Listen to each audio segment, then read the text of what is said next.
Every time I invest in Lego, people are surprised that it's still a way to make money, and today we're going to be going through the mechanics of that. First up, you need to do some research on what you think will be a good Lego investment. And that is really the case with any investment, what you decide to put your money into. For me, I've been able to identify common themes, common sets, and various elements of a Lego set that make it a good investment. I've been able to apply these. As you can see from part of my collection here, I have quite a few Lego sets. I have the majority of my collection in Lego Star Wars sets, as well as quite a few Lego Harry Potter sets. I've found both of these themes to be some of the better performing themes to invest in. Some do better than others, but in general, those have been great ones to have. But there are plenty of other themes to invest in. I have this Lego Ideas set, the Friends set, that has done quite well as an investment. But really, you just need to get some practice in at picking the right Lego sets. I'm still not perfect at it, and I've been doing it for like a decade.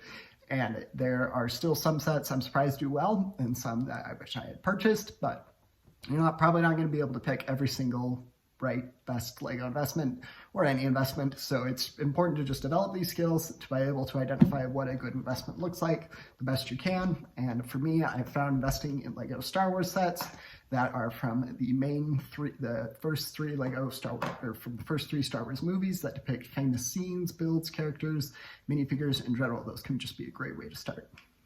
After the Lego set you bought has retired, it's a lot of a waiting game. You need to wait for the set to go up in value, and it generally will. You'll see that poster time and jump like I mentioned.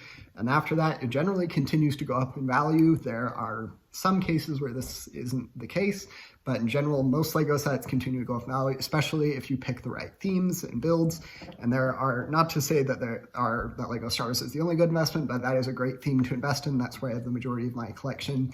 That's what I've had the most sets that I've invested into have been Lego Star Wars sets, and they generally tend to perform well. But I've also had some great investments from other themes. So just once you're able to get a little bit better at picking out the right sets, and I've had bad Lego investments in the Star Wars theme and in other themes, but in general, I found if you look for like exclusive minifigures as well as unique elements of the set and famous builds, famous minifigures that are highly sought after, and you look for those minifigures and builds and sets, you can stay with the Star Wars theme and still make a pretty good profit just by sticking with that theme. But if you're looking for a little bit more diversity to kind of branch out, there are still plenty of themes you can invest in. I've found that Harry Potter and Lego Ideas sets have been some good ones to invest in.